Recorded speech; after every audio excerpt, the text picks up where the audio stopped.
അപ്പൊ definite integral എന്താണെന്ന് നമ്മൾ പറഞ്ഞു. ഇനി നമുക്ക് പഠിക്കാനുള്ളത് ഡെഫിനിറ്റ് ഇന്റഗ്രലിന്റെ പ്രോപ്പർട്ടീസ് ആണ്. എന്ന് പറഞ്ഞാൽ കുറച്ച് കാര്യങ്ങളുണ്ട് ഡെഫിനിറ്റ് ഇന്റഗ്രൽസിന് നമുക്ക് അറിയേണ്ടത്. അതാണ് നമ്മൾ പറയാൻ പോകുന്നത്.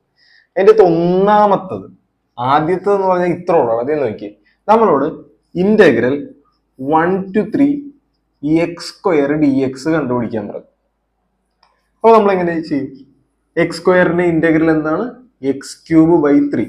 സ്ക്വയർ വന്ന കാരണം 2+1/2+1 എന്നാണ് വരുന്നത്. അപ്പോൾ എക്സ് ക്യൂബ് ബൈ 3 എന്ന് വരും. താഴത്ത് 1ഉം 3ഉം ഇട്ട് കൊടുക്കും. ഇനി ഇതിന്റെ ആൻസർ എങ്ങനെ ചെയ്യേണ്ടത്? ആദ്യം എക്സിന് പകരം 3 ഇട്ട് കൊടുക്കുക. അപ്പൊ 3 ക്യൂബ് ബൈ 3 മൈനസ് പിന്നെ എക്സിന് പകരം 1 ഇട്ട് കൊടുക്കുക. അപ്പൊ 1 ക്യൂബ് ബൈ 3.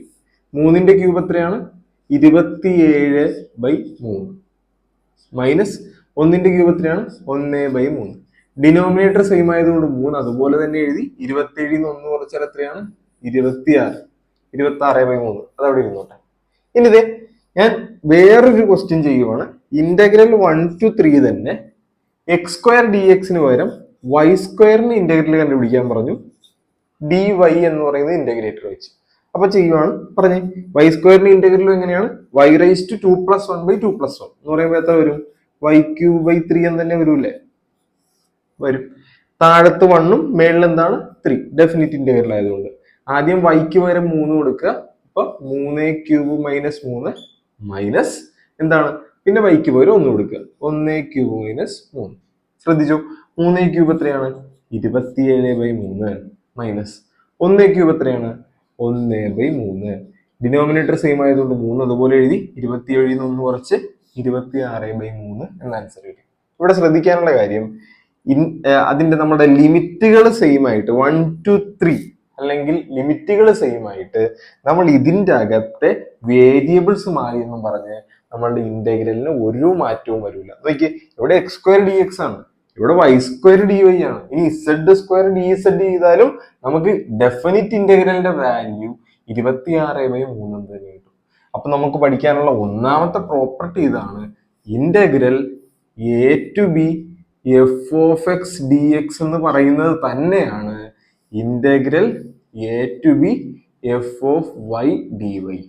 എന്ന് പറഞ്ഞാൽ എക്സിലോ വൈയിലോ ഇസഡിലോ വേരിയബിൾ മാറുന്നതനുസരിച്ച് നമ്മുടെ ഡെഫിനിറ്റ് ഇന്റഗ്രലിന്റെ വാല്യൂവിന് മാറ്റം ഉണ്ടാവില്ല. ഇതാണ് നമുക്ക് പഠിക്കാനുള്ള ഒന്നാമത്തെ പ്രോപ്പർട്ടി. ഒന്ന് ഓർത്തിരുന്നാൽ മതി. ഇതിൻ്റെ അകത്ത് നിന്ന് അധികം ക്വസ്റ്റ്യൻസ് ചോദിച്ച് കണ്ടിട്ടില്ല, പക്ഷെ ചില ക്വസ്റ്റ്യൻസ് ചെയ്യുമ്പോൾ ഇത് ചിലപ്പോൾ ആവശ്യം വരും. അതുകൊണ്ട് പറഞ്ഞെന്ന് മാത്രം. അപ്പൊ രണ്ടാമത്തെ പ്രോപ്പർട്ടി നോക്കാം. ശ്രദ്ധിച്ചു എടാ. അപ്പൊ രണ്ടാമത്തെ പ്രോപ്പർട്ടി ഇത് ചിലപ്പോൾ 1 മാർക്കിന് ചോദിക്കാൻ ചാൻസ് ഉള്ള ഒരു ചോദ്യമാണ്. ഇവിടെ നോക്ക്, നമ്മളോട് പറയുവാണ് integral 3 to 3 X cube D X കണ്ടുപിടിക്കാൻ പറഞ്ഞു. അപ്പൊ എക്സ് ക്യൂബ് ഡി എക്സിന്റെ ഇന്റഗ്രൽ എന്ത് വരും? എക്സ് റൈസ് ടു 3+1/3+1 അല്ലെ? താഴെയും മേളിലും 1 കൂട്ടി എഴുതണം. താഴത്തെ ലിമിറ്റുകൾ 3ഉം 3ഉം കൊടുത്തു. എക്സ് റൈസ് ടു 3+1 എത്രയാണ്? എക്സ് റൈസ് ടു 4/3+1 എത്രയാണ്? 4. താഴെ 3 മേളിലും 3. അപ്പൊ ആൻസർ എന്ത് വരും? പറ. ആദ്യം എക്സിന് പകരം 3 ഇട്ട് കൊടുക്കുക. 3/4/4 മൈനസ് താഴെയും എക്സിന് പകരം 3 ഇട്ട് കൊടുക്കുക. 3/4/4. ഇനി 3/4 എത്രയാണെന്ന് കണ്ടുപിടിക്കണം. വേണമെങ്കിൽ കണ്ടുപിടിക്കും. എത്ര വരും? 81. 3/4 എത്രയാണ്? 81/4 മൈനസ് ഇവിടെയും 3/4 എത്രയാണ്? 81/4. 81/4 ൽ നിന്ന് 81/4 കുറച്ചാൽ ആൻസർ എത്ര വരും? 0 വരും. ഈ മോഡലിൽ ഒരു ചോദ്യം വന്നാൽ എല്ലാം 0 ആയിരിക്കും. ഏത് മോഡലില്? ഏത് നോക്കിയാടാ? ഇതിന്റെ താഴത്തെ ലിമിറ്റും മേളത്തെ ലിമിറ്റും അല്ലെങ്കിൽ ലോവർ ക്ലാസ് മാർക്കും, ക്ലാസ് അല്ല ലോവർ മാർക്കും ഹയർ മാർക്കും എന്താണ്? സെയിം ആണ്. അപ്പൊ നമ്മളോട് ചോദിക്കുവാണ് integral 5 to 5 x cube plus 5x plus 7 d x എന്താന്ന് ചോദിച്ചു കഴിഞ്ഞാൽ ഇവിടെ മാർക്കുകൾ അല്ലെങ്കിൽ ഇവിടുത്തെ ലിമിറ്റുകൾ സെയിം ആണെങ്കിൽ ആൻസർ എന്തായിരിക്കും? 0 ആയിരിക്കും. Integral 1 to 1 root of x square plus 1 d x ഒറ്റടിക്ക് നമുക്ക് ആൻസർ എഴുതാം. ഇവിടെയും 1 ആണ്, ഇവിടെയും 1 ആണ്. അപ്പൊ ആൻസർ എന്ത് വരും? 0 വരും. അപ്പൊ നമുക്ക് പഠിക്കാനുള്ള രണ്ടാമത്തെ പ്രോപ്പർട്ടി ഇന്റഗ്രൽ എ ടു എന്ന് എയിലേക്ക് തന്നെ. ഇനി ഇതിന്റെ അകത്ത് എന്ത് വന്നാലും നമുക്ക് ഒരു കുഴപ്പവും ഇല്ല. ആൻസർ എന്താണ്? 0 ആണ്. ഇത് ചിലപ്പോ 1 മാർക്കിനൊക്കെ ചോദിക്കാവുന്ന ഒരു ചോദ്യമാണ്. മറന്നു പോകരുത്, ഇമ്പോർട്ടന്റ് ആണ്.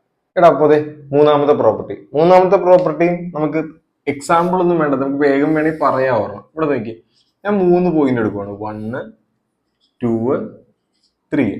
എന്നിട്ട് ഞാൻ ഈ 1 മുതൽ 3 വരെ integral 1 to 3 f of x d x കണ്ടുപിടിക്കുകയാണ്. 1 മുതൽ 3 വരെയുള്ള integral f of x d x കണ്ടുപിടിക്കുകയാണ്. അത് കിട്ടാൻ വേണ്ടി ഇങ്ങനെ ചെയ്താലും എനിക്ക് ആൻസർ കിട്ടും. 1 മുതൽ 3 വരെയും ഈ 1 മുതൽ 2 വരെയും 2 മുതൽ 3 വരെയും കൂട്ടിയാൽ പോലെ. അപ്പൊ അതിനെങ്ങനെ എഴുതും? Integral 1 to 3 f of x d എക്സിനെ ഇങ്ങനെ വേണമെങ്കിൽ എഴുതാം, integral 1 to 2 f of x d x plus എന്താണ്, integral 2 to 3 f of x d x. അതായത് ഈ 1നും 3നും ഇടയിലുള്ള ഒരു പോയിന്റ് ആണ് 2 എങ്കിൽ 1 മുതൽ 2 വരെയും ചെയ്തിട്ട് പിന്നെ 2 മുതൽ 3 വരെയും ചെയ്താലും ഇതിന്റെ ആൻസർ സെയിം ആണ്. അപ്പൊ ഇതെങ്ങനെ ജനറൽ ആയിട്ട് റെപ്രസെന്റ് ചെയ്യുമെന്ന് ചോദിച്ചു കഴിഞ്ഞാൽ ഇത്ര ഉള്ള എ എന്നും ബി എന്നും പറഞ്ഞൊരു പോയിന്റ്. ഇതിന്റെ ഇടക്ക് എഫ് ഓഫ് എക്സ് എന്ന് പറയുന്ന ഫംഗ്ഷന്റെ ഇന്റഗ്രൽ നമ്മൾ കണ്ടുപിടിക്കുകയാണ്. Integral a to b f of x d x. ഇതിന്റെ ഇടയിൽ സി എന്ന് പറഞ്ഞൊരു പോയിന്റ് ഉണ്ടെന്ന് വിചാരിച്ചു. അപ്പോൾ ഇന്റഗ്രൽ എ ടു ബി കണ്ടുപിടിക്കാൻ ഇന്റഗ്രൽ എ ടു സി കണ്ടുപിടിച്ചിട്ട് സി ടു ബി കണ്ടുപിടിച്ചാലും മതി, രണ്ടും കൂടി ആഡ് ചെയ്ത് കണ്ടുപിടിച്ചാലും മതി. അപ്പൊ ഇതിനെ വേണമെങ്കിൽ ഇങ്ങനെ എഴുതാം, integral a to c f of x d x plus integral c to b f of x d x. ഇത് ഇങ്ങനെ ഒരു മാർക്കിന് ചോദിക്കത്തില്ല, അല്ലെങ്കിൽ വൺ വേർഡ് ആയിട്ട് ചോദിക്കത്തില്ല, പക്ഷെ ചില ക്വസ്റ്റ്യന്റെ ഒക്കെ ഇടക്ക് ഇത് ആവശ്യം വരും. അപ്പൊ മൂന്നാമത്തെ property, integral a to b f of x d x equal to integral a to c f of x d x plus integral c to b f of x d x. ഇവിടെ എയുടെ ഇടയിലുള്ള point ആണ് C, അത് കഴിഞ്ഞാണ് B വരുന്നത്. ഓർത്തോളണം.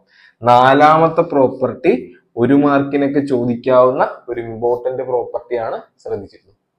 ചെയ്യടാ, ഇത് നോക്കിക്കോ, ഒരു സിമ്പിൾ സാധനം. നമ്മൾ നേരത്തെ പറഞ്ഞ പോലെ ഞാൻ integral 1 to 2 x d x കണ്ടുപിടിക്കുകയാണ്. എക്സിന്റെ ഇന്റഗ്രൽ എങ്ങനെ വരും? എക്സ് റൈസ് ടു 1 ആണ്. അപ്പൊ x raise to 1 plus 1 by 1 plus 1 എന്ന് വരും, അല്ലെ? അങ്ങനെയല്ലേ? അപ്പൊ 1 to 2 ഇട്ടു. അപ്പൊ ആൻസർ എക്സ് സ്ക്വയർ ബൈ 2 എന്ന് വന്നു, 1 to 2. അപ്പൊ ആദ്യം എക്സിന് പകരം 2 ഇട്ട് കൊടുത്തു, അല്ലെ? 2 square by 2 minus 1 square by 2. 2 square എത്രയാണ്? 2ന്റെ സ്ക്വയർ 4 ആണ്. 4 by 2 minus 1 by 2. Denominator same ആയതുകൊണ്ട് 2 എഴുതി, 4ൽ നിന്ന് 1 കുറച്ച് 3 എഴുതി. ഒരു കുഴപ്പമില്ല, അല്ലെ? ഇനി ഈ ക്വസ്റ്റ്യൻ തന്നെ ചെറിയൊരു വ്യത്യാസം വരുത്തുവാണ് ഞാൻ. ഇന്റഗ്രൽ ഈ 1 to 2 പകരം 2 to 1 ഇടുവാണ്, തിരിച്ചിടുവാണ്. തിരിച്ചിട്ടിട്ട് എക്സ് ഡി എക്സ് കണ്ടുപിടിച്ചു. അപ്പൊ എക്സ് ഡി എക്സ് എന്ന് പറഞ്ഞാൽ x raise to 1 plus 1 by 1 plus 1 ആണ്. അപ്പൊ ഇത് എന്ത് തന്നെ വരും? എക്സ് സ്ക്വയർ ബൈ 2 തന്നെ വരും. ഇത് 2 to 1 ചെയ്യണം, 2 മുതൽ 1 വരെ. അപ്പൊ ആദ്യം എക്സിന് പകരം എന്നിട്ട് കൊടുക്കണം, 1 ഇട്ട് കൊടുക്കണം. 1 സ്ക്വയർ ബൈ 2 മൈനസ്, പിന്നെ എക്സിന് പകരം 2 ഇട്ട് കൊടുക്കണം. 2 സ്ക്വയർ ബൈ 2. 1ന്റെ സ്ക്വയർ എത്രയാണ്? 1 ബൈ 2 മൈനസ് 2ന്റെ സ്ക്വയർ എത്രയാണ്? 4 ബൈ 2. ഡിനോമിനേറ്റർ സെയിം ആയതുകൊണ്ട് 2 അതുപോലെ തന്നെ എഴുതി. 1ൽ നിന്ന് 4 കുറച്ചാൽ എത്രയാണ്? -3. ഇവിടുത്തെ രണ്ട് വാല്യൂസ് നോക്കി, നമ്മൾ ഇതിന്റെ ലിമിറ്റ് അങ്ങോട്ടും ഇങ്ങോട്ടും ചേഞ്ച് ചെയ്തപ്പോ ആൻസർ എന്ത് മാറി? ആൻസറിന്റെ സൈൻ മാറി. അപ്പൊ ഓർത്തിരിക്കാനുള്ള കാര്യം ഇത്രേ ഉള്ളൂ. നോക്കിയടാ, integral a to b f of x നമ്മൾ കണ്ടുപിടിച്ചെന്ന് വിചാരിച്ചു. ഡി എക്സ് എഴുതിയേക്കാം, a to b f of x d x. ഇത് നമ്മൾ കണ്ടുപിടിച്ചു. ഇത് തിരിച്ചിട്ടാൽ integral b to f of x d x കണ്ടുപിടിച്ചാൽ ഇതിന്റെ രണ്ടിന്റെ വാല്യൂ സെയിം ആയിരിക്കും. ഇവിടെയും 3/2 ആണ്, ഇവിടെയും 3/2 ആണ്. പക്ഷെ എന്തിനാണ് ഒരു വ്യത്യാസം? സൈനിലാണ് ഒരു വ്യത്യാസം. ഇവിടെ പ്ലസ് ആണെങ്കിൽ ഇവിടെ മൈനസ് ആയിരിക്കും, ഇവിടെ മൈനസ് ആണെങ്കിൽ ഇവിടെ പ്ലസ് ആയിരിക്കും. ഇത് ഒരു മാർക്കിനൊക്കെ ചോദിക്കാൻ സാധ്യതയുള്ള ഒരു ചോദ്യമാണ്. അപ്പൊ അതെങ്ങനെ എഴുതും? Integral a to b f of x d x equal to integral b to a. തിരിച്ചിടുന്നതിന്റെയും വാല്യൂ അത് തന്നെ ആയിരിക്കും, പക്ഷെ എന്ത് വരും? ഒരു മൈനസ് വരും. അത്രേ ഉള്ളൂ. എളുപ്പമല്ലേ? ഭയങ്കര എളുപ്പമല്ലേ? അപ്പൊ ഇനി ഒരു പ്രോപ്പർട്ടി ഏറ്റവും ഇമ്പോർട്ടന്റ് ആണ്. ഒന്നല്ല, 2 ഏറ്റവും ഇമ്പോർട്ടന്റ് ആണ്. അത് വെച്ചാണ് ചോദ്യങ്ങൾ, ക്വസ്റ്റ്യൻസ് വരുന്നത്. അത് നമുക്ക് അടുത്ത വീഡിയോയിൽ ചെയ്യാം. അതുകൊണ്ട് ഈ ചാപ്റ്റർ അങ്ങോട്ട് തീർത്തേക്കാം.